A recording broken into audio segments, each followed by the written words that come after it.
안녕하세요. 영어 독립 채널 솔트 잉글리시 코치 댄입니다. 영어 독립 채널 솔트 잉글리시는 당신의 영어 독립을 지원합니다. 영어를 사용하는 문화권은 이 세상을 이분법적인 시선으로 바라보고 있습니다. 무언가 분명한 것이 있고 분명하지 않은 것이 있고 무언가 확실한 것이 있다면 무언가 확실하지 않은 불확실한 것이 있다는 이분법적인 시선으로 이 세상을 바라보고 있다는 것이죠. 그리고 당연히 그들이 사용하는 영어라는 언어는 이 이분법적인 시선을 그대로 반영하여 표현하는 언어입니다. 무언가 분명한 사실들에 대해서 이야기를 할 때는 동사 하나만 가지고 이야기하는 언어이지만 무언가 분명하지 않은 사실들에 대해서 이야기를 할 때는 동사만으로 표현을 하지 않고 조동사와 동사를 함께 사용해서 표현하는 언어이기 때문입니다. 그리고 이 불확실성이라는 것에 대해서 표현하는 뉘앙스가 바로 추측의 뉘앙스입니다. 추측, 말 그대로 분명하면 추측할 이유가 없잖아요. 분명하지 않으니까 우리가 추측을 하고, 이 추측의 뉘앙스는 다른 말로 다시 설명드려보자면 무언가 분명하지 않은 사실들에 대해서 한번 이런 거 아닐까 저런 거 아닐까 생각해보는 뉘앙스라는 것이죠. 그리고 영어라는 언어는 상황과 확신의 정도에 따라 다양한 조동사를 활용하여 이 추측의 뉘앙스를 표현하는 언어입니다. 당연히 내가 얼마큼 확신하느냐에 따라서 이 추측의 뉘앙스도 달라질 수밖에 없으니까요. 지난 영상에서는 어떻게 영어라는 언어가 will이라는 조동사를 사용해서 육감에 의거한 추측을 표현하는지, 제가 육감이라고 설명을 드리기는 했지만 실제로는 아무 말 대잔치에 가까운, 막말 대잔치에 가까운 추측을 어떻게 하는지 설명드려봤습니다. 오늘은 이어서 나의 마음의 심증이 있을 때 영어가 어떻게 이 심증에 의거한 추측을 표현하는지 한번 살펴봄으로써 우리의 영어가 성장하는 유익한 시간을 가져보도록 하겠습니다. 바로 상황을 그려보도록 하겠습니다. 오늘은 친구와 망원동의 바질라면으로 유명한 이텐고라는 라면집에 갔습니다. 바질라면집에 갔으니까 당연히 바질라면을 먹어야 되겠죠. 저는 바질라면을 주문을 하고 이제 라면을 기다리고 있는데 한 10분 정도 지나니까 주방에서 웨이터가 나오면서 바질라면 시키신 분이라고 이야기를 하는 겁니다. 웨이터가 다시 한번 바질라면 시키신 분 하고 외쳤습니다. 아무도 대답을 하지 않게 제가 주변을 싹 돌아본 거죠. 주변을 싹 돌아보니까는 거의 대부분의 사람들이 식사를 하고 있고 아무도 웨이터에게 관심을 기울이지 않는 것을 보니까는 제 마음속에 이러한 생각이 드는 겁니다. 저거 어쩌면 내 라면일지도 모르겠다. 막무가내 육감이 아니라 뭔가 주변 상황을 보니까 내 마음의 심증이 있는 거죠. 저거 내 라면일 수도 있겠는데? 라고 하면서 제가 친구한테 한번 말해보는 거죠. 야, 저거 저 사람이 찾는 거 나일 수도 있겠다. 나일지도 모르겠다. 구체적인 물증이 있는 건 아니지만 주변 상황을 보아하니까 내 마음에 뭔가 합리적인 추측의 근거가 생겼다라는 것입니다. 이러한 합리적인 내 마음속의 근거에 의한 추측은 영어에서 보통 can과 may로 표현을 해주시면 되겠습니다. 그래서 방금 그려본 이 상황을 영어로 표현을 해보자면 제 친구에게 제 마음의 합리적인 추측의 근거를 가지고 야, 나일 수도 있겠다, 나일지도 모르겠다 라는 이 추측을 영어로 표현해 보자면 it can be me 아니면 it may be me 정도로 표현해 볼 수 있겠습니다. 여기에서 첫 번째로 짚고 넘어가야 하는 것이 무엇이냐면 이 can이라는 조동사가 뭐뭐 할 수 있다라는 뉘앙스만 가지고 있는 조동사가 아니라는 것입니다. 이 can이라는 조동사는 마음의 합리적인 근거를 가지고 하는 추측인 뭐뭐일 수도 있겠다라는 뉘앙스도 가지고 있는 조동사입니다. 그리고 당연히 뭐뭐일 수도 있겠다, 한번 뭐뭐 해볼 수도 있겠다라는 이 마음속의 합리적인 근거를 가지고 하는 추측의 뉘앙스 역시 뭐뭐 할 수 있어만큼, 능력의 뉘앙스만큼 많이 사용되는 뉘앙스이기에 우리가 들을 때 구분해서 들을 수 있어야 되고 우리가 말할 때 구분해서 말할 수 있어야 합니다. 예를 들어 보도록 하겠습니다. 한 여자가 소개팅을 나갔는데 소개팅을 나갈 때 남자의 직업이 무엇인지 제대로 파악하지 않고 나갔습니다. 소개팅을 나가서 남자와 이런저런 이야기를 하다 보니까 남자가 병원 업무에 굉장히 빠삭하다라는 사실을 알게 되었습니다. 막 남자가 이런 말을 해주는 거죠. 보통 일반인이 부산에서 다쳤다고 하면 서울에 있는 병원에서 헬기를 보낸 다음에 그 헬기로 그 사람을 다시 서울로 데려와서 치료를 해주지는 않죠. 급하지도 않은데 정치인쯤 돼야지 그렇게 해줄 수 있는 게 병원 업무예요 라고 막 설명을 해주는 겁니다. 이렇게 병원 업무에 빠삭한 남자의 이야기를 듣다 보니까 여자 마음속에 합리적인 심증이 생기는 겁니다. 어쩌면 이 남자는 의사일 수도 있겠다. 이런 합리적인 심정을 가지고 친구한테 문자를 보내는 거죠. 야, 확실하진 않은데 병원 업무를 너무 잘하는 거 보니까는 어쩌면 의사일 수도 있어. 그 남자 어쩌면 의사일 수도 있어. 간단하게 영어로 표현해보면 he can be a doctor 라고 표현해볼 수 있겠습니다. 여기에서 조동사 can의 뉘앙스는 우리가 가장 익숙하게 사용하고 있는 뭐뭐 할 수 있다의 뉘앙스가 아니라 아니라 뭐뭐일 수도 있다라는 추측의 뉘앙스라는 것입니다. 근데 이 소개팅 자리에서 남자가 또 라면을 6봉지를 먹었습니다. 라면 6봉지를 먹는 걸 보고 물어보는 거죠. 평소에도 라면을 그렇게 많이 먹으세요? 라고 하니까 네, 뭐 라면 6봉지 정도는 아무것도 아니죠. 쉽게 먹을 수 있어요. 라고 이야기를 하니까 나중에 또 여자가 자기 친구에게 문자를 보내는 거죠. 야, 이 남자 라면 6개 먹을 수 있어. 정말 대단하지 않냐? 여기에서 먹을 수 있어는 능력의 캔이라는 거죠. 뭐뭐 할 수 있어. 간단하게 영어로 표현을 해보자면 He can eat 6 lamens 정도가 될 것이고 여기에서의 can은 뭐뭐 할 수 있다 라고 생각해 주시면 되겠습니다. can의 뉘앙스는 단순히 뭐뭐 할 수 있다의 뉘앙스만 있는 것이 아니라 뭐뭐일 수도 있다, 뭐뭐 한번 해볼 수도 있겠다라는 추측의 뉘앙스, 심증에 의거한 추측의 뉘앙스도 있다는 사실 반드시 기억하시고 구분해서 사용해 주셔야 되겠습니다. 두 번째로 짚고 넘어가고 싶은 것은 보통 단어의 모양이 틀리면 그 단어들이 가지고 있는 뉘앙스도 다르다라는 것입니다. 언뜻 들어보면 당연한 말인 것 같기도 하지만 지금 이 설명을 굳이 왜 드리냐 하면 우리가 받아온 교육이 이렇게 우리에게 가르쳐 왔기 때문입니다.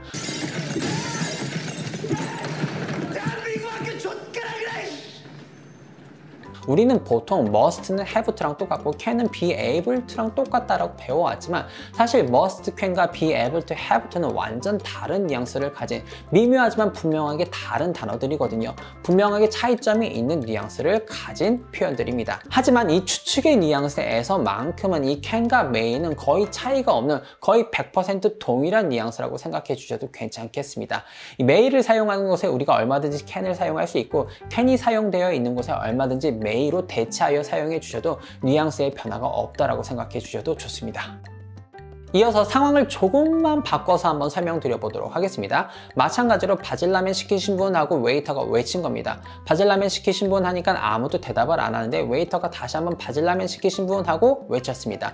제가 주변을 싹 스캔해 보니까 아까와는 상황이 조금 다릅니다. 아까는 아무도 웨이터에게 관심을 가지지 않고 대부분의 테이블에서 라면을 이미 흡입하고 있었는데 이번에는 뭔가 웨이터를 주시하고 있는 사람들의 시선이 느껴지는 겁니다. 그리고 그 사람들도 멈칫하는 거죠. 저예요 할까 말까 저예요 할까 말까 하는 그런 모습을 보는데 그 사람들도 딱히 자신이 있어 보이진 않는 겁니다. 아까보다 상황이 조금 더 불분명해졌습니다. 그럼 저도 제 친구에게 조금 더 불분명하게 이야기를 하는 거죠. 아까는 제가 친구에게 이렇게 말했습니다. 야, 나일지도 모르겠다. 야, 나일 수도 있겠다 라고 이야기를 했지만 이번엔 상황이 조금 더 불분명해졌기 때문에 조금 더 자신 없는 뉘앙스로 야, 이거 어쩌면 나일지도 모르겠다. 야, 저거 나일 수도 있을 것 같긴 한데 한번 저기도 조금 그러네. 다른 사람들도 보고 있으니까 이런 뭔가 자신 없는 뉘앙스를 표현해야 되는 상황이 되었다라는 것이죠. 이렇게 똑같이 심증이지만 굉장히 자신감이 떨어질 때는 can과 may 대신에 could와 might을 사용해서 이 자신감 없는 추측, 이 자신감 없는 마음의 심증에 근거한 추측을 표현해 주시면 되겠습니다. 간단하게 영어로 표현을 해보자면 당연히 이런 표현을 할 때는 기어 들어가는 목소리를 표현을 해주셔야 되겠죠. 그래서 친구에게 속삭이는 목소리로 It could be me, 아마 나일 수도 있겠다. It might be me, 어쩌면 나일지도 몰라 라고 표현해 주시면 되겠습니다. 여기서 우리가 might과 could라는 ed 폼의 형태를 사용했지만 나일 수도 있었겠다, 나였을지도 모르겠다 라는 과거라고 생각하시면 안 됩니다. 우리가 동사를 ed 폼으로 사용할 때 과거의 뉘앙스를 가지고 사용할 수도 있지만 우리가 동사를 ed 폼으로 사용할 때 자신감이 떨어진 뉘앙스를 사용할 수도 있기 때문입니다. 우리가 심증에 근거한 추측을 표현할 때 can과 may를 사용할 수도 있고 might과 could를 사용할 수도 있지만 이 차이를 간단하게 수치로 한번 설명드려 보자면 can과 may로 이 추측의 뉘앙스를 표현해 주실 때는 내 마음속에 확신이 약 50% 정도는 있을 때 라고 생각해 주시면 되겠고 might과 could를 사용할 때는 내 마음속에 확신이 약 25% 정도뿐이 안 될 때 라고 생각해 주시면 되겠습니다. 그리고 당연히 내 마음속의 이 확신의 정도에 따라 내가 누군가에게 나의 의견을 이야기할 때 내가 자신 있게 이야기하느냐 아니면 쭈구리처럼 찌그러져서 이야기하느냐의 차이도 드러나게 되겠죠. 방금 설명드렸던 심증에 의거한 추측, may와 can, might과 could로 우리가 표현하는 이 추측은 현재와 미래를 다 아울러서 우리가 사용할 수 있는 추측입니다. 심지어 might과 could로 미래를 표현해도 미래에 대한 무언가 어떤 특정 상황에 대한 추측을 할 때도 전혀 문제가 없는 굉장히 자연스러운 표현이라고 생각해 주시고 또 자연스럽게 사용해 주셔도 괜찮겠습니다. ed 폼이라고 해서 무조건 과거라는 고정관념은 영어를 우리가 자연스럽게 사용하기 위해서 반드시 버려야 하는 고정관념 중에 하나입니다. 되겠습니다. 현재와 미래에 관련된 심증으로 하는 추측에 대해서 설명을 드렸으니 이어서 이번에는 과거 상황에 대해서 심증만 있을 때 어떻게 추측을 하는지, 어떻게 그 추측을 우리가 표현해야 하는지 한번 설명드려 보도록 하겠습니다. 상황을 한번 그려보도록 하겠습니다. 솔로 지옥이 끝나고 윤하정 님이 한번 생각을 해보시는 겁니다. 아마 관이가 가장 좋아하던 사람은 나였을지도 모르겠다. 혜선이가 아니라 아마 관이가 가장 좋아했던 사람은 나였을지도 몰라 라고 생각을 해보는 거죠. 당연히 사람의 마음에 대해서 하는 이야기이기 때문에 아무런 물증이 없습니다. 아무런 물증이 없고 하정님 마음속으로 심증으로 그냥 한번 추측을 해보는 상황이란 것이죠. 그리고 이 상황에서 관이가 가장 좋아했던 사람은 나였을지도 몰라 라는 표현을 하기 위해서 it might be me 라고 might을 사용할 수는 없습니다. 왜냐하면 might은 우리가 벌써 현재에 대해서 추측하기 위해서,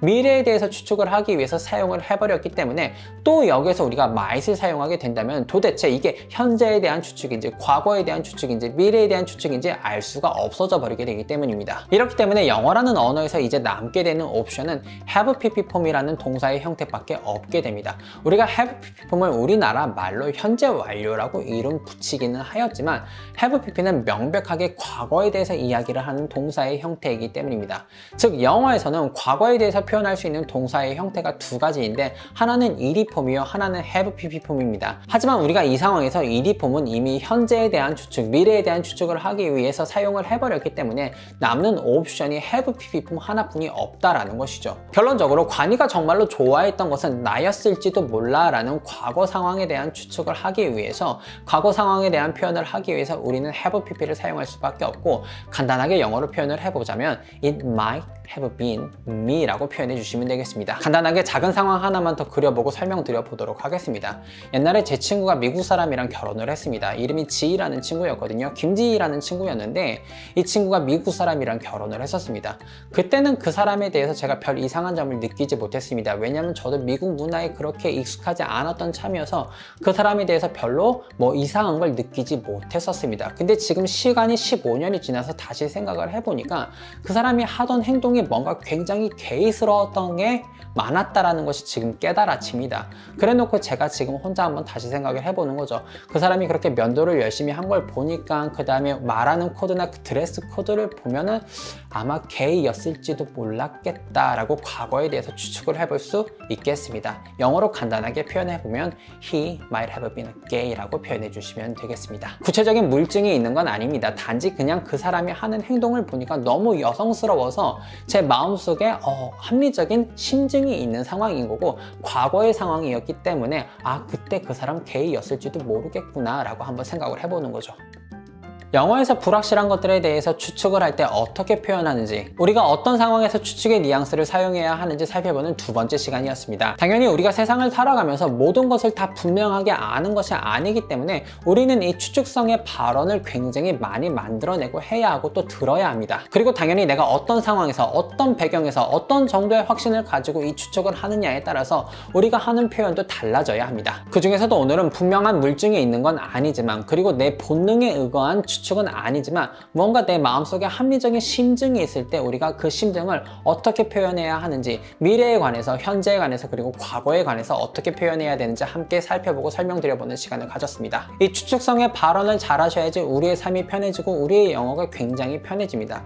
분명하지 않은 것을 우리가 분명하게 말하게 되는 실수를 줄일 수 있고, 잘 모르는 것은 잘 모르지만 또 이거 이런 거 아니야 라고 어느 정도 아는 척도 조금은 할 수 있게 되는 표현이 이 추측성의 표현들입니다. 강의를 통해 이 추측성의 표현들을 잘 사용할 수 있게 되셔서 삶이 더 편해지시고 우리의 영어가 훨씬 더 유연해질 수 있다면 정말로 행복할 것 같습니다. 항상 중요한 내용인데 짧은 시간 동안 압축적으로 설명드릴 수밖에 없어서 아쉬움이 정말로 많이 남습니다. 하지만 궁금하신 내용 댓글 남겨주시면 정성과 친절 가득한 답변 올려두도록 하겠습니다. 오늘도 우리의 영어가 성장하는 유익한 시간 소울투 잉글리시 코치 데니였습니다.